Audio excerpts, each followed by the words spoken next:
हाँ, आओ ठाकुर आओ, कितने आदमी थे सरकार। हाँ, मैंने थोड़ा लाइट सही कर दी। ठीक है, मैंने कहा नहीं, पहले आज मैं लाइटिंग सही करूंगा। मेरी आज क्लास डिले हो गई बिकॉज मैं लाइट सही कर रहा था। मैंने कहा नहीं, मैं लाइट सही करूंगा। ठीक है, वैसे कल से तो अपने को बोर्ड पे लेनी है क्लास, बट फिर भी मैंने सोचा नहीं यार, मेरे को लाइटिंग सही करनी है क्या। ऐसा थोड़ी ना होता है, अपन लाइटिंग एकदम बेस्ट चलाएंगे क्या। ठीक है, चलिए guys, waiting for everyone to join, guys waiting for everyone to join. चलिए सरकार, जल्दी से आएंगे एक बार सब लोग। चलो आओ ठाकुर आओ, waiting for everyone to join. हाँ, आज हम लोग चैप्टर 6 यूनिट 1 खत्म करने जा रहे हैं। चैप्टर 6 यूनिट 1 की आज समाप्ति होगी। बदला बदला बदला बदला बदला बदला होगा आज। चैप्टर 6 यूनिट 1 को आज समाप्त करेंगे हम लोग। यस सरकार, आ जाएंगे एक बार सभी लोग, वेटिंग। हाँ, चलो चल चले अपने घर, ऐ मेरे हम सफर। कर दे शुरू। यस सरकार। Hey guys, Jatin Nemla this side from Kishore, स्वागत अभिनंदन एवरीवन, आप सब लोगों का बहुत बहुत स्वागत है। आई एम अज्यूमिंग कि आप लोग यहाँ तक की सारी बातें पढ़ के आए होंगे, अगर नहीं पढ़ी है तो बेशरम हो तुम। ठीक है सर, हम लोगों ने बहुत सारे क्वेश्चंस कर लिए, हाँ बहुत सारे न्यूमेरिकल कर लिए। हाँ सर, हमने ऑलमोस्ट ऑलमोस्ट सारे न्यूमेरिकल के टाइप निपटा दिए। यस सरकार, हमने न्यूमेरिकल के टाइप भी निपटा दिए, हम लोगों ने क्वेश्चन भी करे, we did lot of things. ठीक है, हम लोगों ने बहुत सारी चीजें करी क्या। हाँ जी सरकार, हम लोगों ने बहुत सारी चीजें करी है क्या। हाँ सर, हम लोगों ने बहुत सारी चीजें कर ली है। अब हमने इस चैप्टर को बहुत सारा समय भी दिया, बैकग्राउंड डेवलप करने से लेकर हर एक चीज के लिए। करेक्ट। हाँ सर, हमने हर चीज के लिए समय भी दिया। हमने कहा प्यार मांगा है तुम इसे ना इनकार करो, है ना, ऐसा हमने कर लिया। हाँ सरकार, अब हम आगे बढ़ रहे हैं। Measurement of national income in India, the circular flow कैसे चलता है। देखो भैया, सुनो सुनो ध्यान से सुनो। सबसे पहले production of goods and services होता है। हाँ सर, सबसे पहले production of goods and service होता है, मतलब a firm produce goods and services with help of factor services. Factor services कौन। अरे बाबा, मैं अकेले थोड़ा प्रोडक्शन करता हूँ। आपको पता है, हमारी टीम में नहीं तो भी करके, एकाग्रता सीए की टीम में नहीं तो भी करके, डायरेक्टली और इनडायरेक्टली 25 लोग तो डायरेक्टली इन्वॉल्व होंगे। इनडायरेक्टली फॉर्म के अंदर कम से कम 50-60 लोग इन्वॉल्व होंगे। मतलब हम लोग कम से कम 100 लोगों के कारण काम कर पा रहे। अगर वो 100 लोग नहीं होते तो हम काम ही नहीं कर पाते। इसे कहते हैं फैक्टर्स। ठीक है, हाँ जी सरकार। अब आगे बढ़ते हैं। डिस्पोजल कंजम्पशन इन्वेस्टमेंट, अरे बाबा, the income received by different factors of production is spent on consumption goods and service and the investment goods। अरे मतलब मैं लोगों को पैसा दूंगा। हाँ सर, आप लोगों को कोई फ्री में काम तो नहीं करेगा, हमको लोगों को पैसा देना पड़ेगा ना सर। जब मैं लोगों को पैसा दूंगा तब उसके लिए पता है बदले में क्या होगा। वो लोग उस पैसे का क्या करेंगे, या तो कंजम्पशन करेंगे या फिर इन्वेस्टमेंट करेंगे। एंड फिर, अच्छा ये सब कौन लोग हैं, ये क्या हो रहा है सर, ये सब ना मैं 3 तरीके से लोगों को पैसा दे रहा हूँ। Rent, sorry, rent, wages, interest, profit. में रेंट वेजेस लिखा जाता है, प्रॉफिट आता है, लेकिन वो नहीं आता, प्रॉफिट नहीं आता। सर क्या होगा, हो सकता है मैंने किसी से जो जगह है वो किराए पे ली हो तो मैं उसको रेंट दूंगा। हो सकता है मैंने किसी से ब्याज पे पैसा लिया हो तो मैं उसको इंटरेस्ट दूंगा। हो सकता है तुम मेरा काम करो मैं तुम्हें पैसा दूंगा, यानी मैं वेजेस दे सकता हूँ। एंड प्रॉफिट हो सकते क्या, अरे यही तो फैक्टर्स हैं, यही तो वो लोग हैं जिन्हें हम फैक्टर कहते हैं। अच्छा, हाँ हाँ भाई, ठीक है। हाँ सरकार, data required and outcomes of different method of national income calculation. Method क्या है सर, देखो 3 तरीके से मेथड को बनाया गया है। एक होता है वैल्यू एडेड मेथड, यानी देश में कितना प्रोडक्शन हुआ है। देश में जितना प्रोडक्शन हुआ है, अरे बाबा जो ये कम फैक्ट्रियां लगी हुई है ये प्रोडक्शन कर रही है, हाँ। अब ये प्रोडक्शन करके घर थोड़ा रखती होंगी। बाबा एक बात बताओ, सिंपल सी एक बात समझो। मैं एक दुकान पे गया जो ये कप बनाती है, तो एक कप बना के क्या अपने घर में रखेगा क्या। कोई भी एक कप बना के अपने घर में क्यों रखेगा। तो इसे क्या कहते हैं सर, ये हो गया मेरा, क्या ये कोई वैल्यू एड कर रहा है। मैं इस कप को इसलिए खरीदूंगा क्योंकि मेरी जिंदगी में वैल्यू एड कर रहा है, इसलिए value added system. Sum of the net values of added by the product, कितना पूरी कंट्री में प्रोडक्शन हुआ है। कंट्रीब्यूशन पता पड़ रहा है, हाँ सरकार। दूसरा है इनकम। इनकम मतलब total factor of income generated in the production of goods and services. अब ये प्रोडक्ट है, हाँ। अब इसको बनाने में 100 रुपए, मैंने 100 रुपए में खरीदा। सबसे पहले जिसने बेचा उसने प्रॉफिट रखा होगा, हाँ। फिर जिसने इसकी मिट्टी, ये चीनी का मतलब वो क्ले का बनता है ना, उसको बनाया होगा, उसका प्रॉफिट रखा होगा, मतलब उसने भी अपने पास इनकम बनाई होगी, हाँ सरकार।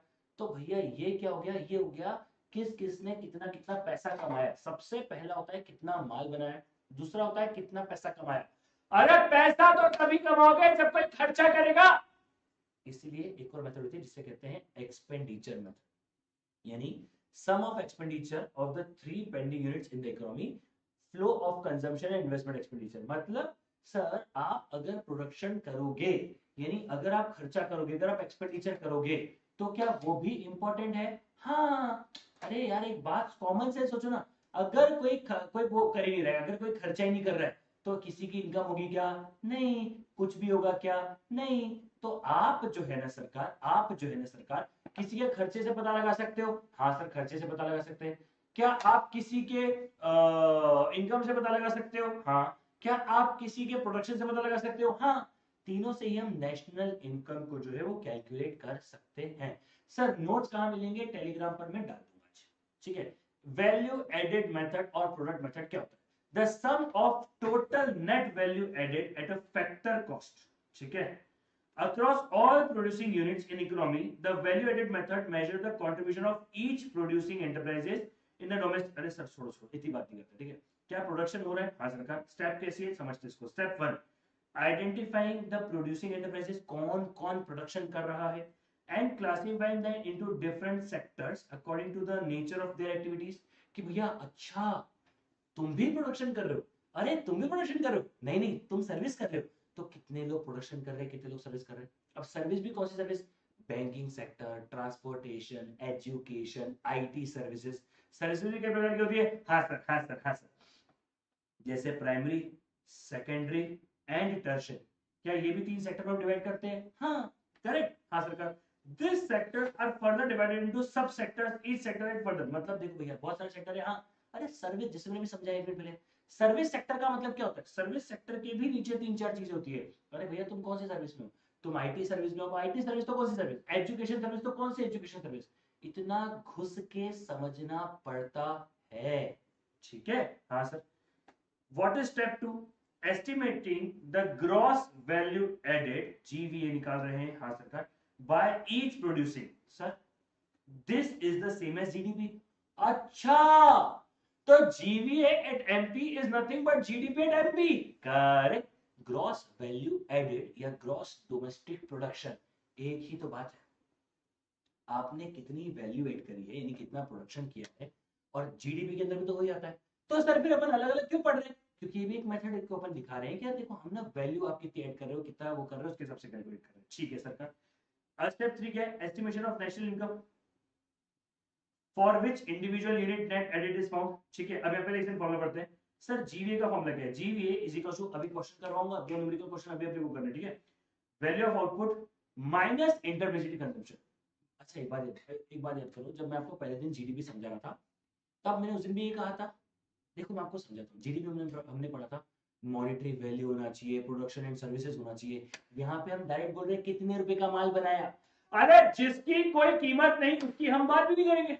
तो कितने रुपए का माल बनाया ये इंपॉर्टेंट है। हाँ सर वैल्यू ऑफ आउटपुट आपने कितने का दिया, लेकिन मैंने आपको बताया था फाइनल गुड्स की बात करते हैं, हाँ। इंटरमीडिएट ग्रुप्स की बात करते हैं ना, हम इंटरमीडिएटरी कंजम्पशंस की बात नहीं करते।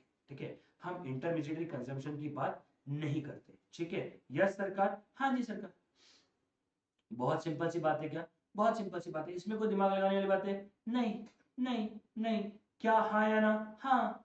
चल बहुत सिंपल, यस सरकार। चल वेरी गुड, हाँ।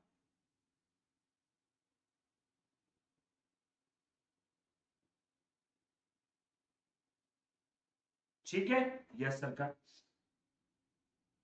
जैसे हो गया sales minus change in stock minus intermediate consumption, वो तो देखो sales minus change in stock तो जो है वो आप लोगों ने पढ़ा होगा वहां पर, अकाउंट्स में पढ़ा है, हाँ सर हमने अकाउंट्स में पढ़ा है। उसके बाद इंटरमीडिएटरी को माइनस करेंगे, इंटरमीडिएटरी को माइनस करेंगे, बिकॉज अगर इंटरमीडिएटरी माइनस नहीं होगी तो कोई मतलब नहीं बचेगा, इंटरमीडिएटरी का माइनस होना बहुत ज्यादा जरूरी है। ठीक है, यस सरकार। नेट, अच्छा अब यहाँ पे क्या हो गया? अरे सर सुनो सुनो सुनो, जीवीए निकालने आता है, हाँ सरकार। Value of output minus intermediate या फिर sale minus change in stock minus में इंटरमीडिएट गुड्स। ठीक है सरकार, सुनो, जी फॉर ग्रॉस। अगर नेट निकालना होगा तो सर जी में से डेप्रिसिएशन माइनस कर दो, नेट आ जाएगा। क्या बोला? जी में से डेप्रिसिएशन माइनस कर दो, नेट आ जाएगा। लास्ट टाइम जी ग्रॉस में से डेप्रिसिएशन माइनस कर दो, नेट आ जाएगा। ठीक है बस। तो भैया नेट वैल्यू एडेड, अब वो ठीक है। अब सुनो सुनो सुनो, सेम कंसेप्ट। एमपी में से इंडायरेक्ट टैक्सेस माइनस कर दो, एफसी आ जाएगा। एमपी में से इंडायरेक्ट टैक्सेस माइनस कर दो, एफसी आ जाएगा। सेम, सब कुछ सेम चल रहा है। ठीक है, यस सरकार, ठीक है, हाँ सरकार। अब आते हैं अपन सीधा सीधा, अब वही बात है। देखो ये सब ना, ये सब वही खीसी पीटी बातें नहीं चल रही। ये आपको लग रहा है वो सब घिसी पीटी बातें चल रही है सर? फिर वही कि भैया ठीक है, अगर मैं नेट डोमेस्टिक प्रोडक्शन में से या फिर net value added at factor cost में नेट फैक्टर इनकम को प्लस कर दूं। सुनो सुनो सुनो सुनो, मैं शॉर्ट में लिखता हूं। GVA eight MP minus depreciation and वीए gross value added at market price minus depreciation is net value added at market price, correct? अब अगर मैं net value added at market price से इंडायरेक्ट टैक्सेस हटा दो तो सर, अगर आप net value added at market price से अगर आप इंडायरेक्ट टैक्सेस हटा दोगे तो फिर आपका आंसर हो जाएगा सर, फिर हमारा आंसर हो जाएगा net value added at factor cost. हाँ sir, net value added at factor cost, correct, ठीक है। अब अगर मेरे पास आ गया net value added at factor cost, यही वो है। हाँ सरकार, इसी को हम नेशनल इनकम बोलते हैं, हमारे वो बोलते हैं एनडीपी भी यही हुआ। हाँ सरकार। अब सुनो ध्यान से, अगर net value added at factor cost में अगर मैं net factor income from abroad जोड़ दूं, नेट वैल्यू एडेड, एक second, net value added at factor cost में अगर मैं net factor income from abroad जोड़ दूं तो मेरा नेशनल इनकम या फिर एनएनपीएट एफसी आ जाएगा। मतलब कहीं पे आके तो इसे भी एनएनपीएट एफसी से मिलना ही पड़ता है, क्योंकि value added is domestic not national, correct. हाँ सर। अच्छा, इनकम की बात होगी तब क्या होगा? What is produced by producing unit is distributed among the factors of production. अरे जो प्रोडक्शन हो रहा है वो किसी की तो इनकम होगी ना। अरे अगर 1000 रुपए आए तो 1000 रुपए का अगर हमने माल बेचा तो सर 1000 रुपए का माल बेचा क्या? हाँ, 1000 रुपए का हमने माल बेचा। अगर हमने 1000 रुपए का माल बेचा, ठीक है, अगर हमने 1000 रुपए का माल बेचा, इसका मतलब समझते हो क्या? हाँ,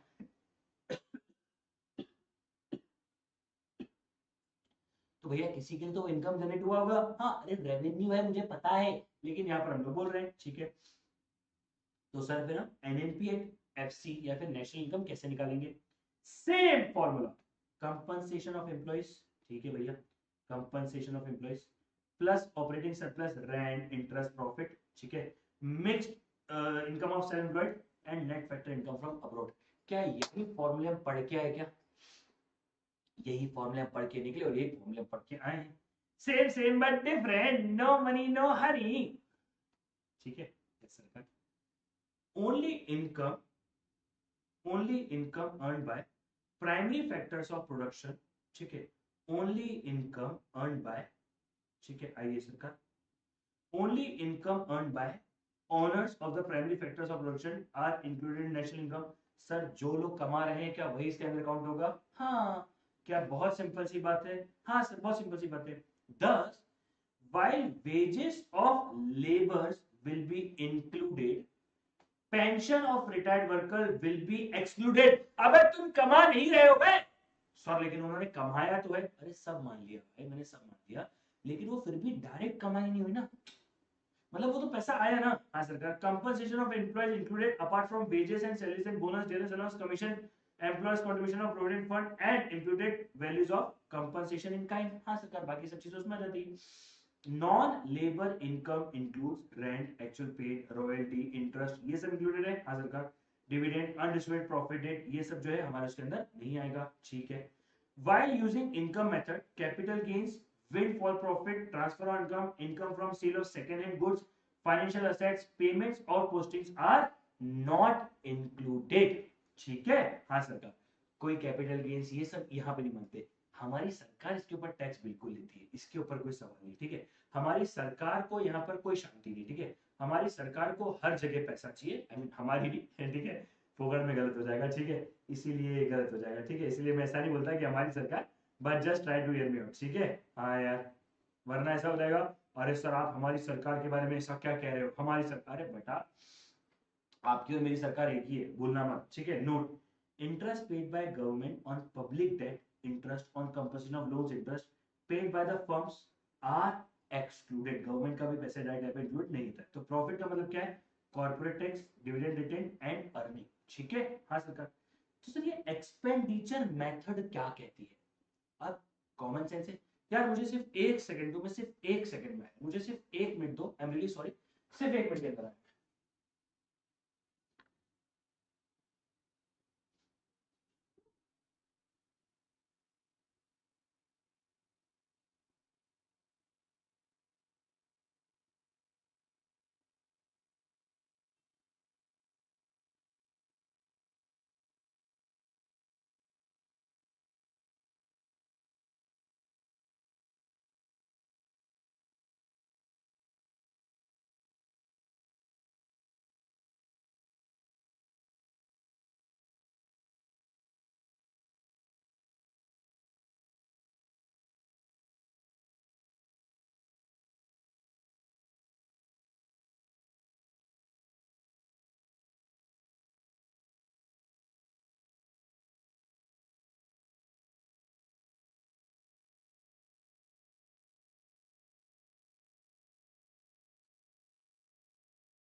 आपको हुई असुविधा के लिए हमें खेद है, ठीक है।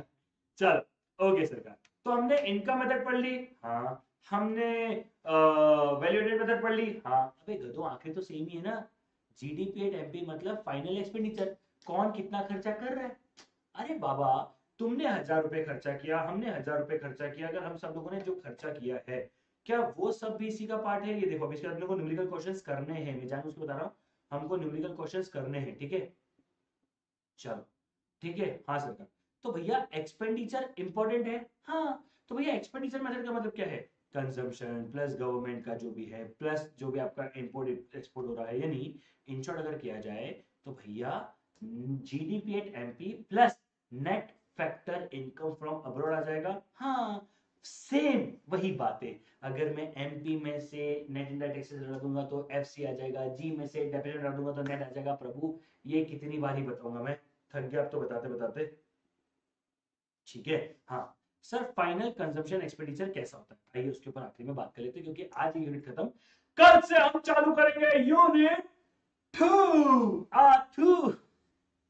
चलिए, प्राइवेट फाइनल कंजम्पशन एक्सपेंडिचर क्या होता है, the final sales of goods and services to consumer household and non profit institution are multiplied by market place and then submitted. हाँ सरकार, ये जो भी है फाइनल सेल जो होती है वो हाउस होल्ड की, नॉन प्रॉफिट ऑर्गेनाइजेशन की, हर चीज की हो रही है, हाँ।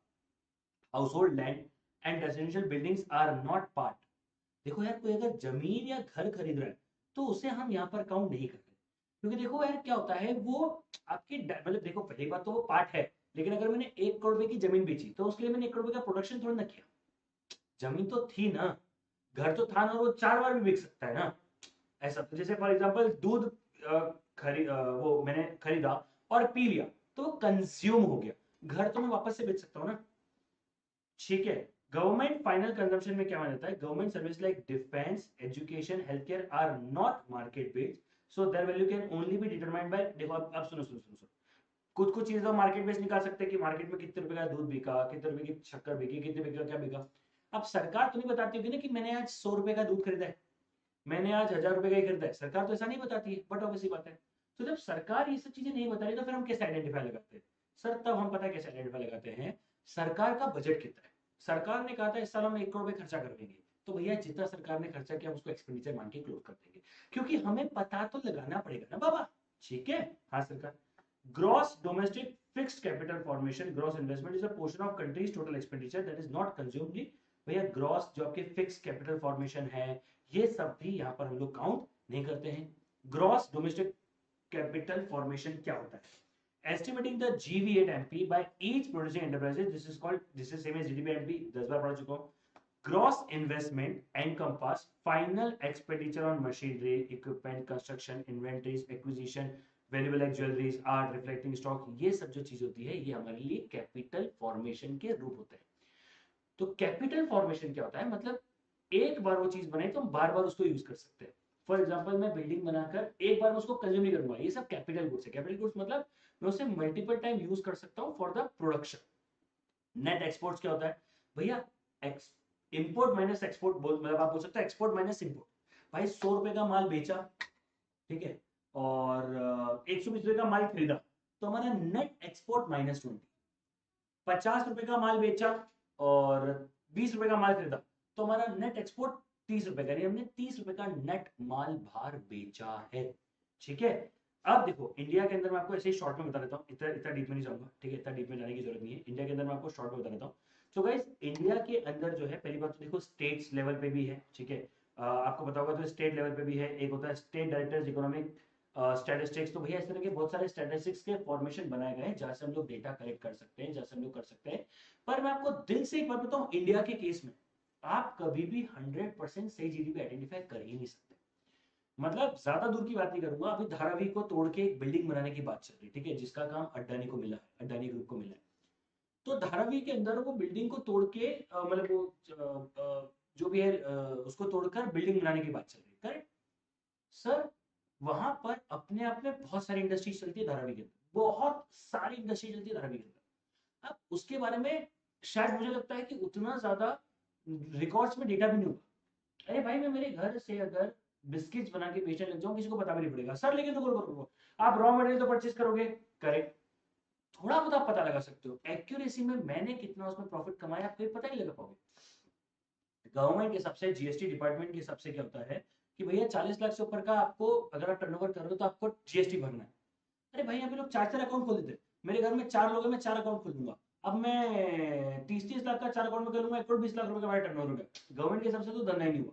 तो क्या होता है, मैं आपको सिर्फ ऑन ग्राउंड रियलिटी बता रहा हूँ कि इंडिया के अंदर मुझे ऐसा लगता है कि एक्यूरेट जीडीपी पता लगाना पॉसिबल ही नहीं है। अगर गवर्नमेंट बोलती है कि हमारी जीडीपी $3.5 ट्रिलियन है, तो मुझे लगता है वो $7 ट्रिलियन है क्योंकि ट्रूली एक पैरेलल कैश इकोनॉमी है। बहुत छोटा सा एग्जांपल देता हूँ, एक पानी बताशा का, क्योंकि इससे आपको समझ में आएगा।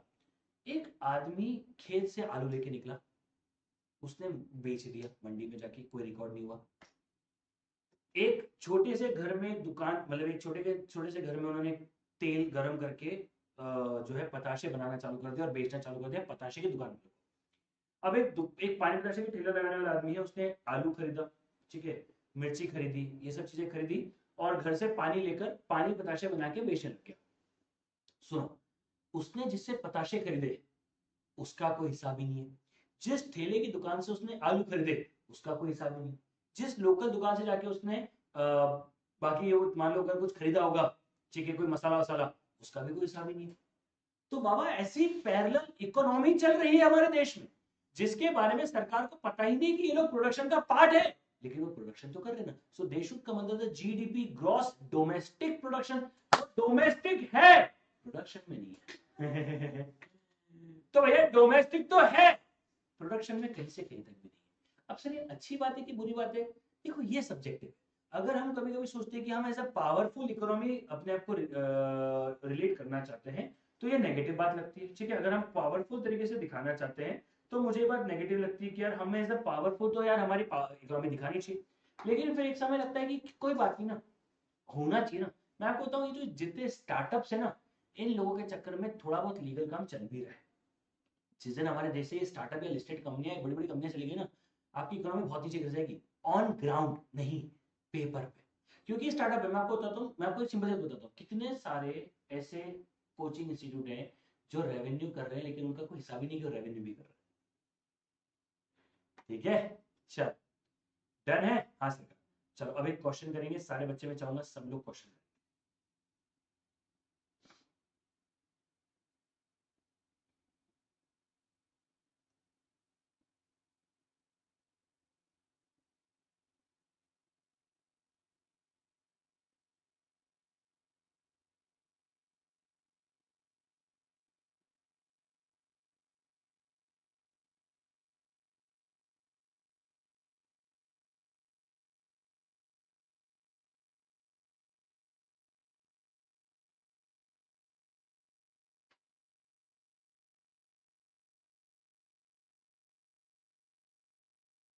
करो भाई, करो करो करो करो करो।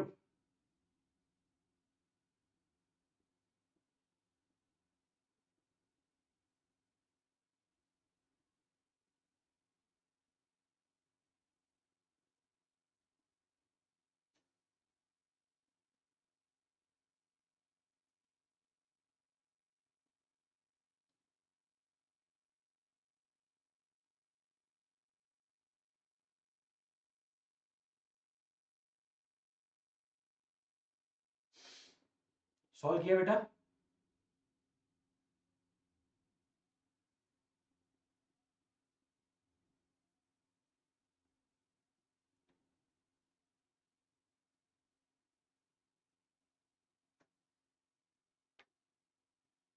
Calculate national income by value added method with gross. ठीक है, चलो सॉल्व करते हैं। वैल्यू एडेड मेथड सॉल्व करनी है हाँ सर का, तो एमपी पे निकालेंगे। कैलकुलेट नेशनल इनकम निकालनी है वैल्यू एडेड मेथड के साथ। ठीक है, सेल्स देखे रखा है, ओपनिंग स्टॉक देखे रखा है। ओहो, ओपनिंग और क्लोजिंग देखे रखा है, मतलब सेल्स माइनस वो करना पड़ेगा। हाँ जी सर का। इंटरमेडिएटरी कंजम्पशन देखे रखा है, क्लोजिंग स्टॉक देखे रखा हुआ है, net factor income from abroad देखे रखा है, डेप्रिसिएशन देखे रखा है, एक्साइड देखे रखा है, सब्सिडी देखे रखा है। ठीक है, सबसे पहले क्या निकालेंगे सर? सबसे पहले निकालेंगे एनवीए एट एफसी। सर कैसे निकलता है? एनवीए एट एफसी हमें देख रखा है ना बेटा, वैल्यू एडेड सर्विस देख रखा है। ठीक है, नेशनल इनकम निकाले है ना। चलो भैया, तो ये हो जाएगा GDP at MP minus, GDP में से क्या माइनस करेंगे? डेप्रिसिएशन माइनस करेंगे, net factor income from abroad plus करेंगे, और इनडायरेक्ट टैक्सेस को माइनस करेंगे। करेक्ट? हाँ सर करेक्ट। तो अब इसमें सवाल ये है कि सर हमारा जीवीए एट एमपी कैसे निकलेगा? सबसे पहले निकालने के लिए तो जीवीए एट एमपी निकलेगा value of output minus intermediaries. Correct? तो वैल्यू ऑफ आउटपुट क्या होता है भैया? अब यहाँ पे देखो कितने कितना डीप में जाना पड़ता है। ठीक है, अब यहाँ पर सर वैल्यू ऑफ आउटपुट का मतलब क्या होता है? वैल्यू ऑफ आउटपुट का मतलब क्या होता है? इसका मतलब होता है sales plus change in stock. ये तो आपको फॉर्मूला लिखवाया था, मतलब अभी पढ़ाया था। तो सेल कितने की है सर? सेल है 700 रुपए की। ठीक है, ओपनिंग कितना है? 500। इसको माइनस करेंगे, क्लोजिंग को प्लस कर देंगे, या फिर सीधा सीधा 700 प्लस 400 माइनस 500, यानी क्लोजिंग माइनस ओपनिंग। तो सीधा सीधा हो जाएगा माइनस। तो क्या वैल्यू स्टॉक हो रहा है? 600। हाँ, अब देखो भैया, जीवीए एट एमपी जो है वो हो जाएगा 600 माइनस मेरा इंटरमीडिएटरी गुड्स 350। 600 माइनस 350, तो ये हो रहा है 250। करेक्ट? अब आते हैं अपन नेशनल इनकम के ऊपर। उसमें क्या हो जाएगा? जीवी एट एमपी माइनस डेप्रिसिएशन कितना है? 150 रुपए, plus net factor income from abroad कितना है? 30 रुपए, माइनस इनडायरेक्ट टैक्सेस बोला है, तो भैया टैक्सेस को माइनस कर दो, सब्सिडी को प्लस कर दो। Minus 1100 minus 110 plus 50। अबे जीवी एट एमपी को लिख रहा हूँ मैं, 250 लिखना था ना मेरे को। 250 माइनस 150 प्लस 30 माइनस 110 प्लस 50। क्या 70 करोड़ आया? हाँ, आया रे आया। आनिया आला, अपने शहर में अपन का बोलबाला। आला रे आला, मानिया आला, अपने शहर में अपन का बोलबाला।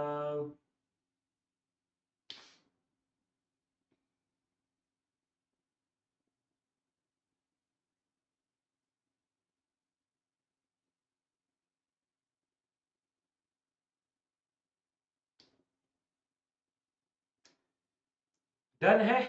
एक और क्वेश्चन करोगे? चलो एक और क्वेश्चन करो, फिर चैप्टर सॉरी यूनिट खत्म, लास्ट, फिनिश।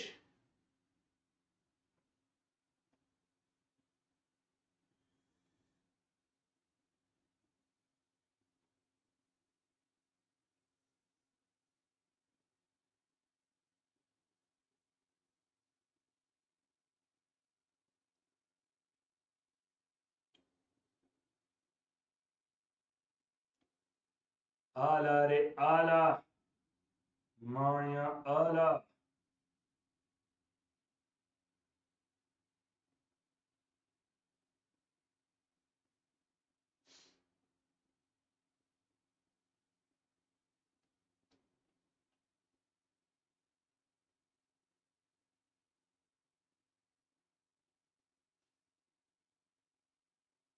करा सॉल्व बेटा, बस छुट्टी छुट्टी छुट्टी।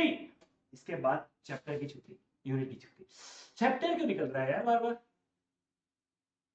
पर दूसरे दिन में टाइम लगेगा, 3 दिन में खत्म कर देंगे पर उसको, 3 से 4 दिन के। Calculate net value added factor by the cost of the following. Purchase of raw material कितना है बेटा? 85, ठीक है। सेल्स लेकर के एक सिंगल को क्या करना है? Net value added by FC, ठीक है। एनवीए एफसी निकालना है, ठीक है। सेम फॉर्मूला लगेगा बेटा, ठीक है सरकार। पहले जीवीए एमपी निकालेंगे, ठीक है। एक सेकंड, परचेज देकर रखा है, सेल्स देकर रखा है, डेप्रिसिएशन देकर रखा है, ओपनिंग क्लोजिंग एक्सेल देकर रखा है। सुनो सबसे पहले फॉर्मूला लिखता हूं सर। सबसे पहले निकालेंगे जीवीए एमपी, हाँ सरकार।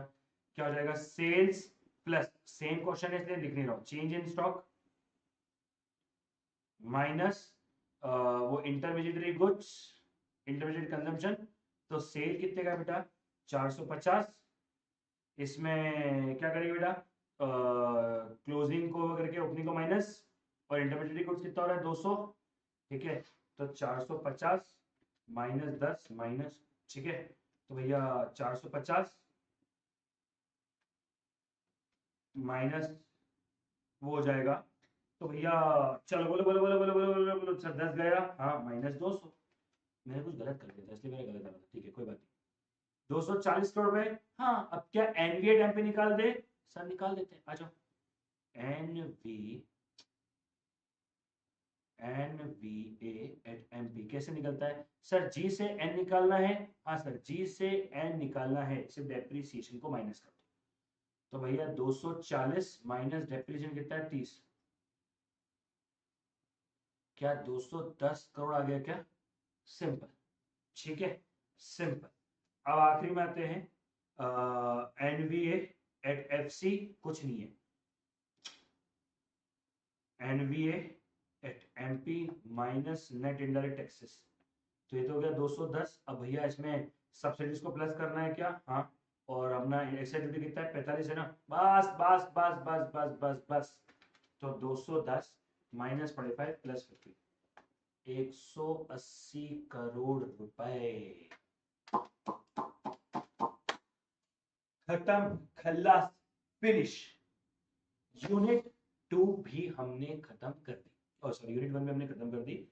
अब हमारी जो कहानी है वो चालू होगी किसके साथ? अब हमारी जो कहानी है वो चालू होगी यूनिट 1 के साथ।